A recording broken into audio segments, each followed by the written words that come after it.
क्या हाल है दोस्तों, कैसे हैं? मैं हूं बिलाल और हम सीख रहे हैं नोड.जेएस।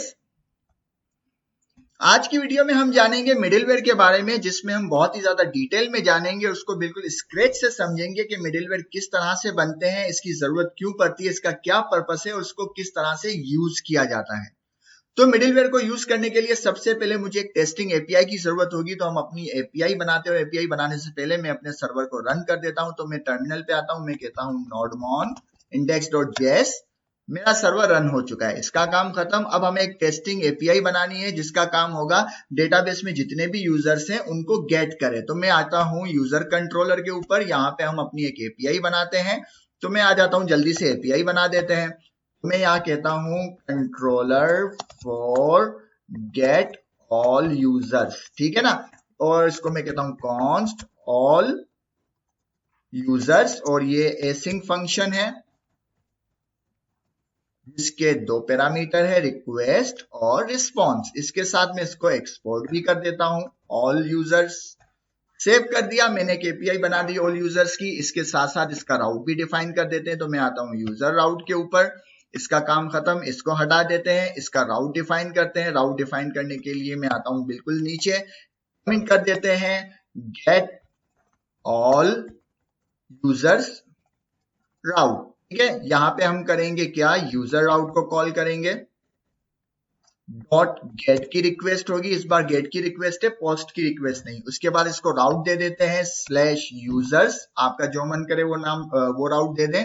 इसके बाद अपनी एपीआई को कॉल करेंगे। कौन सी एपीआई को? जिसको भी हमने बनाया है, हम कहते हैं यूजर कंट्रोल। इसके अंदर है ऑल यूजर की हमारी एपीआई। इस राउट के ऊपर हमारी ये वाली एपीआई कॉल हो जाए, ठीक है। यहां तक बात क्लियर हो गई। अब जल्दी से इस एपीआई को भी डिफाइन कर देते हैं, जिसका काम है हमारे डेटाबेस से तमाम यूजर्स को लेकर आना। तो इसमें सबसे पहले एरर को हैंडल करते हैं ट्राई कैच के जरिए, और यहाँ पे मैं कहता हूं रिस्पॉन्स डॉट स्टेटस। स्टेटस होगा 400 डॉट सेंड कर देना। क्या सेंड कर देना? एरर डॉट मैसेज सेंड कर देना। और इसके साथ ट्राई को हैंडल करते हैं, मैं कहता हूं कॉन्स्ट यूजर्स डेटा अवेट। हमारे यूजर के कलेक्शन में जाओ, डॉट फाइंड करो। ये जो है मोंगोडीबी की क्यूरी है, और इस फाइंड के अंदर हम ब्लैंक ऑब्जेक्ट पास करेंगे। इससे क्या होगा, ये क्यूरी इस कलेक्शन के अंदर जितने भी डेटा है, जितने भी डॉक्यूमेंट है, वो सबको ले आएगा और इस यूजर्स डेटा के अंदर सेव कर देगा। डी को बड़ा कर देते हैं, ठीक है ना, इसके अंदर सेव कर देगा। और हम एक रिस्पॉन्स बनाते हैं, रिस्पॉन्स डॉट स्टेटस, और इस स्टेटस में 200 लिखेंगे। एपीआई सही है बिल्कुल, सेंड कर देंगे। क्या सेंड कर देंगे? एक ऑब्जेक्ट सेंड करेंगे जिसमें सक्सेस होगा, सक्सेस हो जाएगा ट्रू, और डेटा होगा यूजर्स डेटा। सेव कर दिया। अब इस एपीआई को हम टेस्ट करते हैं जल्दी से कर। तो मैं आता हूं अपने थंडर क्लाइंट्स के ऊपर, थंडर क्लाइंट में न्यू रिक्वेस्ट बनाते हैं। इसका काम खत्म, इसको हटाते हैं, इसको भी हटाते हैं, इसको जरा सा छोटा कर देते हैं। यहाँ पे हम सबसे पहले गेट की रिक्वेस्ट है, और यहाँ पे सब कुछ मिटाते हैं। और मैं लिखता हूँ लोकल, ये रही मेरी राउट, ये रहा मेरा राउट, ठीक है ना। एस को यहाँ पे मिटा देना वरना एरर आ जाएगा। ये रहा मेरा राउट, ठीक है ना। अब मैं इसके ऊपर रिक्वेस्ट भेजता हूं, तो मुझे उम्मीद है यूजर्स जितने भी हैं, तमाम यूजर्स मेरे डेटाबेस में, वो यहाँ पे मुझे नजर आ जाएंगे। मैं करता हूं सेंड। मैंने सेंड कर दिया, ये देखो सारे यूजर मेरे पास आ गए। फिलहाल 2 ही यूजर है। अगर मैं कंपास के ऊपर आ जाऊं तो यहाँ पे भी मुझे 2 ही यूजर नजर आ रहे हैं, रतन और चमन। तो ये एपीआई बिल्कुल हमारी फैंटास्टिक है, सही काम कर रही है। अब समझते हैं हम अपने मिडिलवेयर को। देखो मिडिलवेयर का क्या काम होता है। मिडिलवेयर का काम होता है कि एपीआई को हिट करने से पहले मिडिलवेयर चलता है, तो हम उसके अंदर ऑथेंटिकेशन लगा सकते हैं, हम उसके अंदर टोकन को वेरीफाई कर सकते हैं, और भी बहुत से काम करवा सकते हैं कि एपीआई हिट होने से पहले ये काम हो जाए। फॉर एग्जाम्पल अभी के लिए जो हम मिडिलवेयर बनाएंगे, हम कहते हैं कि भाई इस एपीआई को वही यूजर हिट कर सकता है जिसका टोकन वेरीफाई है, ठीक है। तो हम अपना मिडिलवेयर बनाते हैं। मिडिलवेयर लगाने के लिए कहां पे मिडिलवेयर लगता है? मिडिलवेयर लगता है राउट, इस राउट और इस एपीआई के बीच में। मिड है ना, मिडिल, इन दोनों के बीच के अंदर हम लगाएंगे अपना मिडिलवेयर। तो फिलहाल पहले हम अपना मिडिलवेयर बनाते हैं और उसको समझते भी जाते हैं। तो मैं आता हूं यहाँ पर अपने स्ट्रक्चर पे, वहां पे मैं बनाऊंगा एक फोल्डर, रूट के ऊपर एक फोल्डर बनाऊंगा। तो मैं कहता हूं मिडिलवेयर, इसके अंदर हम एक फाइल बनाएंगे। कौन सी फाइल बनाएंगे? आपका जो मन करे उस नाम से बनाए। मैं कहता हूं auth.js, ठीक है ना। यहाँ पे हमने फाइल बना दी, इसके अंदर हम अपना मिडिलवेयर डिफाइन करेंगे। मिडिलवेयर क्या है? वो एक एसिंक फंक्शन है। तो सबसे पहले हम इसे डिफाइन करते हैं कॉन्स्ट। हम इसमें किस पर्पस के लिए बना रहे हैं? कि जो हमारे टोकन को वेरीफाई करे, हमारा टोकन वेरीफाई हो जाए एपीआई कॉल होने से पहले। तो मैं इसका नाम रख लेता हूं वेरीफाई जेसन या जेडब्ल्यूटी टोकन, ठीक है। वेरीफाई जेडब्ल्यूटी टोकन, इसका मैंने नाम रख लिया। ये एक एसिंक फंक्शन है, तो मैं कहता हूं एसिंक फंक्शन, और इसको साथ साथ एक्सपोर्ट भी कर देते। तो मैं कहता हूं मॉड्यूल डॉट एक्सपोर्ट, और यहां पे मैं कर देता हूं वेरीफाई जेडब्ल्यूटी टोकन। ये मेरा मिडिलवेयर बन गया है, ठीक है ना। अब इस मिडिलवेयर के अंदर क्या है? इस मिडिलवेयर के अंदर 3 पैरामीटर हैं, रिक्वेस्ट, रिस्पॉन्स और नेक्स्ट। अच्छा, रिक्वेस्ट और रिस्पॉन्स जो है वही ऑब्जेक्ट है कि रिक्वेस्ट जो है, रिक्वेस्ट का जो ऑब्जेक्ट है, यूजर हमें जो भी डेटा भेजेगा वो रिक्वेस्ट के ऑब्जेक्ट में होगा, और इसी तरह से ये वाला मिडिलवेयर जो भी रिस्पॉन्स भेजेगा वो इस रिस्पॉन्स के ऑब्जेक्ट में जाएगा। और नेक्स्ट क्या है? नेक्स्ट एक फंक्शन है। नेक्स्ट क्या है? नेक्स्ट एक फंक्शन है जिसका काम होता है कि भाई हमने वेरीफाई कर लिया है अपने यूजर को, अब ये एपीआई को यूज कर सकता है। तो इसको टेस्ट करते हैं। सबसे पहले मैं यहाँ पे सबसे पहले क्या कर देता हूं? मैं कहता हूं रिस्पॉन्स डॉट सेंड कर दो। क्या सेंड कर दो? फिलहाल एक मैसेज सेंड कर देते हैं, मिडिलवेयर कॉलिंग। हमें पता चले कि मिडिलवेयर कब कॉल हो रहा है, कब कॉल नहीं हो रहा। मैंने फिलहाल रिस्पॉन्स सेंड किया है कि मिडिलवेयर कॉल, मतलब मिडिलवेयर कॉल हो रहा है, और इस मिडिलवेयर को हम अप्लाई करते हैं अपनी एपीआई के ऊपर। कौन सी एपीआई के ऊपर? जो भी हमने बनाई है इस एपीआई के ऊपर। तो इस एपीआई के ऊपर कॉल करने से पहले मुझे इसको यहाँ पे रिक्वायर करना होगा। तो मैं कहता हूँ कॉन्स्ट के अंदर मैं कहूंगा ऑथ, जिस भी और जो भी आपका मन करे वो नाम रख ले। मैंने कहा ऑथ रिक्वायर करो। कहां से रिक्वायर करो? डॉट डॉट स्लैश मिडिलवेयर के अंदर जाओ, स्लैश ऑथ के अंदर जाओ, यहां पे आ गया। अब इस ऑथ को मैं क्या करूंगा? मैंने कहा मिडिलवेयर कहां यूज होता है? मिडिलवेयर यूज होता है राउट और एपीआई के बीच में। तो मैंने कहा भाई इसको बीच में रख लो, ठीक है, इसको बीच में रख लो, और सेव कर दिया। अब हमने अपनी एपीआई के ऊपर अपना मिडिलवेयर लगा दिया है। हमने एपीआई के ऊपर मिडिलवेयर लगा दिया, तो जब भी ये एपीआई कॉल होगी ना, उससे पहले ये मिडिलवेयर चलेगा। अगर ये इजाजत देगा तो ये आगे जाएगी और एपीआई कॉल होगी। अगर मिडिलवेयर इजाजत नहीं देगा तो ये एपीआई कॉल नहीं होगी, ठीक है। तो अब हम अपनी एपीआई को दोबारा से कॉल करते हैं। मैं इसको छोटा कर देता हूं। अभी तक देखो डेटा आ रहा था, हमने जैसे ही मिडिलवेयर लगाया, मिडिलवेयर में हमने कुछ नहीं किया, बस एक रिस्पॉन्स लगाया है और कुछ भी नहीं किया, ठीक है ना। तो हम यहाँ पर आते हैं, सेंड करते हैं। मैंने सेंड किया, मिडिलवेयर कॉलिंग हो गई, लेकिन हमारी एपीआई कॉल नहीं हुई। मिडिलवेयर आगे नहीं जाने दे रहा मुझे। तो कितना मजेदार, कितना आसान है। अच्छा, अब मुझे आगे जाना है, मतलब मैं वेरीफाई हो गया, मेरा टोकन जो है वेरीफाई हो गया। तो मैं क्या करता हूं? इसको हटा देता हूं रिस्पॉन्स को, और नेक्स्ट को कॉल कर देता हूं। नेक्स्ट का मतलब है कि वेरीफाई हो गया। मैंने नेक्स्ट को कॉल किया और कुछ भी नहीं किया, सेव कर दिया। अब मैं दोबारा से इसको हिट करता हूं, अब मेरी एपीआई कॉल हो गई। अब मिडिलवेयर ने मुझे इजाजत दे दी है, यूजर को, जो भी यूजर है उसको इजाजत मिल गई कि वो इस एपीआई को कॉल कर सकता है। तो अभी तक मुझे ये समझ में आ गया कि इस नेक्स्ट की वजह से कर हमारा मिडिलवेयर जो है इजाजत दे देता है, वरना अदरवाइज वो एपीआई के ऊपर जाने ही नहीं देता। अब हमें क्या करना है? अपने टोकन को वेरीफाई करना है, और टोकन जो है मुख्तलिफ तरीकों से कर गेट किए जा सकते हैं। कौन से तरीके होते हैं जिनके जरिए टोकन को गेट किया जा सकता है? सबसे पहले मैं यहाँ पे एक वेरिएबल बनाता हूं, कॉन्स्ट करके मैं यहाँ वेरिएबल बनाता हूं टोकन, और इस टोकन के अंदर सबसे पहले मैं कहूंगा request dot header, HEADERS, headers, request dot headers. और इसके अंदर हम देखते हैं कि हमें क्या चीज मिलती है। Request dot header dot authorisation, ठीक है। सबसे पहले हम हेडर्स के जरिए टोकन को गेट करके देखते हैं, और यहाँ पे मैं कहता हूं कंसोल डॉट लॉग, और यहाँ पे कर देते हैं टोकन। यहाँ पे मैं क्या कर दिया? मैंने कहा टोकन को मैंने कंसोल डॉट लॉग किया, और मेरी एपीआई कॉल हो रही है।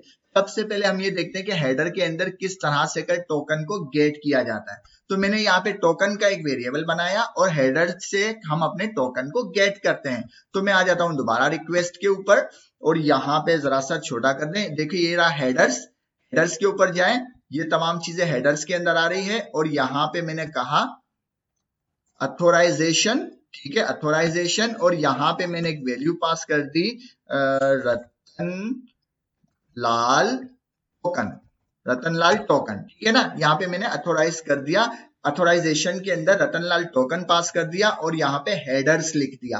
अब अगर मैं सेंड करूं तो देखो मेरी एपीआई कॉल हो गई, लेकिन हमने console.log किया है कि इसके अंदर क्या आ रहा है। तो हम अपने टर्मिनल पे जाएं तो देखो यहाँ पे रतनलाल टोकन आ रहा है, ठीक है ना। अगर मैं यहाँ पे अथोराइजेशन को हटा दूं, यहाँ पे अगर मैं अथोराइजेशन को मिटा दूं, यहां से मैंने ये मिटा दिया, सेव कर दिया। मैं जानना चाहता हूं रिक्वेस्ट डॉट हेडर क्या चीज है, रिक्वेस्ट डॉट हेडर्स क्या चीज है। तो मैं दोबारा से आता हूं, सेंड करता हूं और यहाँ पे टर्मिनल पे देखते हैं तो देखो हेडर क्या है, एक ऑब्जेक्ट है। उस ऑब्जेक्ट के अंदर क्या क्या चीजें आ रही है, मुख्तलिफ चीजें आ रही है, जिसके अंदर एक अथोराइजेशन भी है, उसके अंदर क्या है, एक टोकन है।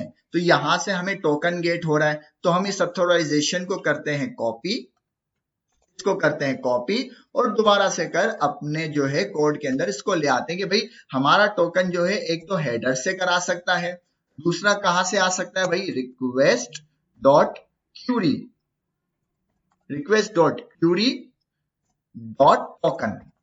एक दूसरा टोकन हमारा क्यूरी से कर भी आ सकता है। अब भाई क्यूरी से कर कैसे आएगा, हेडर से कर हम टोकन हटाते हैं, क्यूरी के अंदर भेजते हैं, ठीक है। तो हम आते हैं यहाँ पे दोबारा रिक्वेस्ट में, हेडर से कर हटा दिया मैंने टोकन यहाँ पे।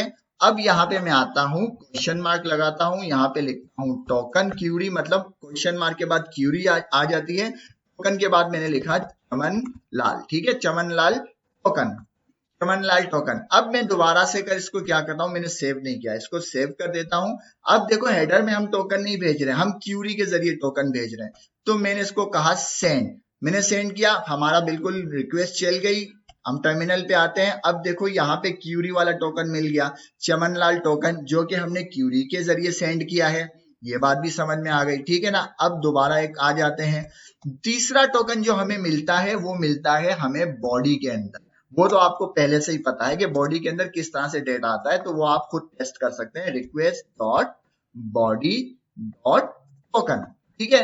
वो तो हमने लास्ट वीडियो में भी देखा था कि बॉडी के अंदर हम किस तरह से टोकन को भेज रहे हैं। हम इन तीन जगहों से कर टोकन को भेज सकते हैं अपनी अथोराइजेशन के लिए। तो अब तीनों जगह से जहां से भी टोकन आएगा वो हमारे इस वेरिएबल में स्टोर हो जाएगा, ठीक है, वो हमारे इस वेरिएबल में स्टोर हो जाएगा।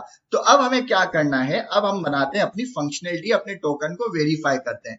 टोकन को वेरीफाई करने के लिए मैं कह रहा हूं कि भाई अगर इन तीनों जगहों में अगर टोकन है ही नहीं, इन तीनों जगहों में टोकन अवेलेबल ही नहीं, तो एक रिस्पॉन्स भेज देना। क्या रिस्पॉन्स भेजना, इफ टोकन, एक्सक्लेमिनेशन मार्क लगाया, फिर मैंने लिखा टोकन। एक्सक्लेमिनेशन मार्क का मतलब है नहीं, अगर टोकन मौजूद नहीं है भाई क्या करें, एक रिस्पॉन्स भेज देना। भाई रिस्पॉन्स के साथ स्टेटस आ जाएगा, स्टेटस होगा 200 का, और डॉट सेंड कर देना। क्या सेंड कर देना, एक ऑब्जेक्ट सेंड कर देना सक्सेस का, सक्सेस हो जाएगा फॉल्स, और इसके साथ एक मैसेज भेज देना, मैसेज हो जाएगा कि भाई टोकन नॉट फाउंड। आपका जो मन करे वो आप मैसेज भेज सकते हैं, टोकन नॉट फाउंड। हमने यहाँ पे बता दिया कि भाई टोकन हमें नहीं मिला, हमें टोकन मिला ही नहीं। तो अब देखें ये अब बिल्कुल मैंने सिर्फ टोकन नहीं, इसे टोकन हटा देते हैं, हम टोकन प्रोवाइड ही नहीं करते। बाकी पे हमने नेक्स्ट लगाया हुआ है कि आगे जाके वो नेक्स्ट लग जाएगा, और हम यहाँ पे लगा देंगे रिटर्न। यहाँ पे रिटर्न लगाना जरूरी है, ठीक है, यहाँ पे लगा देंगे रिटर्न। अब आ जाते हैं दोबारा, हम इससे छोटा कर देते हैं और यहाँ से हम क्या क्या करेंगे, यहाँ से हटा देते हैं अपने टोकन को। इसके साथ हेडर से भी हमने देखो अथोराइजेशन टोकन हटा दिया। अब हम इसको कॉल करते हैं, हमने कॉल किया, वो कह रहा है टोकन नॉट फाउंड। अब इसे हम क्यूरी के जरिए भेजते हैं दोबारा टोकन, टोकन, और हम कहते हैं चमन लाल, ठीक है, सेंड करते हैं, हमारी रिक्वेस्ट आ गई है। अब हम क्या करते हैं, यहां से टोकन को मिटा देते हैं, यहां से टोकन को मिटा दिया, हेडर के अंदर टोकन भेजते हैं, हेडर के जरिए टोकन भेजते हैं। हमारी एपीआई कॉल हो रही है, ठीक है, मतलब उसको कहीं ना कहीं से टोकन मिल रहा है, तो वो अभी तक क्यूरी हमारी चल रही है। बट अभी तक हमारा टोकन जो है ना वो JWT से ऑथेंटिकेट नहीं है। हमें वो टोकन चाहिए जो बिल्कुल ऑथोराइज टोकन हो, हमारे डेटा का ऑथोराइज टोकन होना चाहिए। तो वो किस तरह से करेंगे, हम JWT से अपने टोकन को पहले वेरीफाई करवाएंगे। तो उसके लिए सबसे पहले मुझे रिक्वायर करनी पड़ेगी दो चीजें, JWT और कॉन्फिग। तो मैं कहता हूं कॉन्स्ट कॉन्फिग और यहां से करेंगे रिक्वायर। ये भी आपको समझ में आ जाएगा कि हम क्यों इसको रिक्वायर करें। डॉट डॉट कॉन्फिग में डाल स्लैश कॉन्फिग, कॉन्फिग आ गई। इसके बाद मैं कहूंगा कॉन्स्ट JWT और इसको रिक्वायर करेंगे। कहां से रिक्वायर करेंगे, जेसन वेब टोकन से। ये दो चीजें हमारे पास रिक्वायर हो चुकी है, ठीक है। अब हमें अपना ये टोकन वेरीफाई करना है। तो टोकन वेरीफाई करने के लिए मैं यहाँ पे लगाऊंगा क्या, नेक्स्ट और इफ के बाद, नेक्स्ट और इफ के बाद मैं लगाऊंगा ट्राई कैच, ठीक है ना। ट्राई कैच लगा दिया मैंने। ट्राई कैच लगाने के बाद सबसे पहले हम कैच को हैंडल करते हैं। मैं कहता हूँ रिस्पॉन्स भेजना भाई, स्टेटस होगा 400 डॉट सेंड कर देना, सेंड कर देना जो भी आपका मन करे कि भाई इनवैलिड टोकन भी हो सकता है। खैर तो यहाँ पे हम दे देते हैं इनवैलिड टोकन, ठीक है। चाहे तो ये एरर डॉट मैसेज भी कर सकते हैं, इनवैलिड टोकन भी कर सकते हैं, क्योंकि ये मिडिलवेयर है। रिस्पॉन्स के बाद हमको लगाना है रिटर्न, ठीक है। यहाँ पे हमने हैंडल कर दिया। अब ट्राई के अंदर हम क्या करेंगे, अपने टोकन को वेरीफाई करेंगे JWT से कर, ठीक है। जो हम आते हैं JWT की डॉक्यूमेंटेशन में, हम आ जाते हैं JWT की डॉक्यूमेंटेशन में और हम कहेंगे भाई हमें टोकन वेरीफाई करना है। तो हम किस तरह करें, मतलब टोकन को डिकोड करना है। तो यहाँ पे हम देखते हैं कहाँ पे मिलता है, ये रहा। वो कह रहा भाई टोकन को आप इस तरह से कर डिकोड कर सकते हो। तो मैंने इसको कर दिया कॉपी, इसको मैंने कर दिया कॉपी। कॉपी करने के बाद मैं ट्राई के अंदर आया, मैंने कहा कॉन्स्ट कोड दिया हुआ है ना, मैंने इसको पेस्ट कर दिया। अब इसने कहा कि भाई मुझे यहाँ पे टोकन पास कर दो। टोकन तो हमने ऊपर बना दिया, ये आ जाएगा टोकन, जहां से भी इसको टोकन मिलेगा यहाँ पे आ जाएगा। ये हमें याद आ गया, ये हमारा सीक्रेट था। हम अपना सीक्रेट लगाते हैं कॉन्फिग डॉट प्राइवेट की, ये हमारा सीक्रेट आ गया। जब हमारा टोकन वेरीफाई डिकोड हो जाएगा, मतलब हमारा टोकन डिकोड हो गया मतलब वेरीफाई हो गया। अगर डिकोड नहीं हुआ तो वेरीफाई नहीं हुआ। तो जब हमारा टोकन डिकोड हो जाएगा, वेरीफाई हो जाएगा, तो हमें क्या करना है भाई, रिक्वेस्ट एक ऑब्जेक्ट है, उस ऑब्जेक्ट के अंदर मैंने यूजर की प्रॉपर्टी बना दी है एक अलग से, और उसके अंदर मैं इसको भेज देता हूँ डिकोड को। और इसके साथ साथ मैं इसको कंसोल डॉट लॉग करके भी बता देता हूँ कि भाई रिक्वेस्ट डॉट यूजर में क्या आ रहा है, ठीक है। सेव कर दिया और तमाम चीजें, कुछ भी नहीं किया मैंने, सेव कर दिया, तमाम काम हो गया। यहाँ पे हमारा टोकन हो रहा है वेरीफाई, और वेरीफाई होने के बाद वो कर देगा नेक्स्ट के भाई इसको, इसका टोकन आ चुका है, इसको आगे जाने दो, ये एपीआई को कॉल कर सकता है, ठीक है। तमाम चीजें हमने आपको बता दी। और अगर यहाँ पे टोकन है ही नहीं तो वो कह देगा कि टोकन नॉट फाउंड। और यहाँ पे टोकन डिकोड हो जाएगा तो वो क्या करेगा, रिक्वेस्ट डॉट यूजर की एक नई प्रॉपर्टी ऐड करेगा रिक्वेस्ट के अंदर, और डिकोड के अंदर जो भी ऑब्जेक्ट होगा वो यूजर के अंदर आ जाएगा, और यहाँ हमें कंसोल भी हो जाएगा।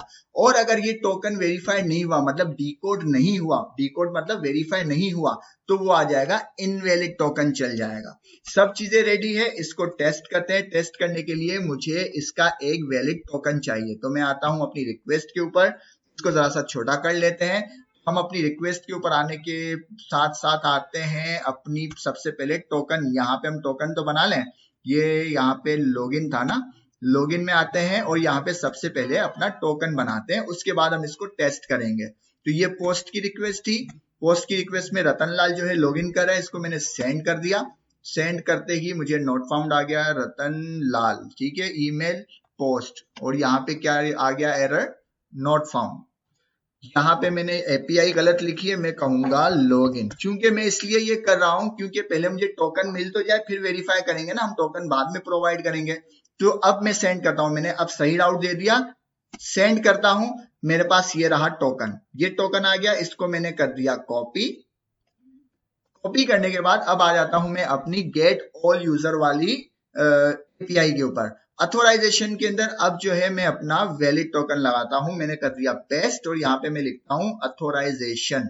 मैंने यहाँ पे हेडर के अंदर अपना एक वैलिड टोकन पुट कर दिया और उसी एपीआई को मैं कॉल कर रहा हूं, ठीक है ना। अब मैं करता हूं सेंड, मैंने सेंड किया, देखो बिल्कुल डेटा सही मिल रहा है, बिल्कुल सही मिल रहा है। अगर मैं अथोराइजेशन से चेक हटा दूं तो अब मैं सेंड करूं तो वो कहता है कि टोकन नॉट फाउंड, उसे कहीं टोकन मिला ही नहीं। मैं दोबारा से इसको चेक लगाता हूं, दोबारा रिक्वेस्ट भेजता हूं, बिल्कुल सही काम कर रहा है। अब जो है इनवैलिड टोकन भी हो सकता है, टोकन गलत भी हो सकता है, JWT उसको वेरीफाई नहीं कर रहा है, डिकोड नहीं कर पा रहा। मैंने इस टोकन को मिटा दिया, मिटा दिया। अब ये टोकन वेरीफाई नहीं होना चाहिए। दोबारा सेंड करता हूं, इनवैलिड टोकन, ये जो है इनवैलिड टोकन है, बैड रिक्वेस्ट भी आ गई है। दोबारा से कर मैं आता हूं, अपने टोकन को सही करता हूं, सेंड करता हूं, दोबारा से बिल्कुल सही काम हुआ। ये काम किससे हुआ? हेडर से कर हुआ है। अब हम चेक हटा देते हैं, ठीक है, और यही काम हम क्यूरी पैरामीटर से करते हैं। तो मैंने यहाँ पे किया क्वेश्चन मार्क, मैंने लिखा टोकन और उसके बाद मैंने टोकन को पेस्ट कर दिया। अब मैं सेंड करता हूं, मैं एक्सेस कर पा रहा हूं। यहां से मैं इनवैलिड टोकन दे देता हूं, मैंने इनवैलिड टोकन दिया, सेंड किया, इनवैलिड टोकन आ गया। कितना जबरदस्त, कितना स्मूथ और कितना मजा आ रहा है, कितना जबरदस्त हमारा मिडिलवेयर काम कर रहा है। अब समझते हैं मिडिलवेयर की डेफिनेशन को ठीक से। मैं इसको बड़ा कर देता हूं।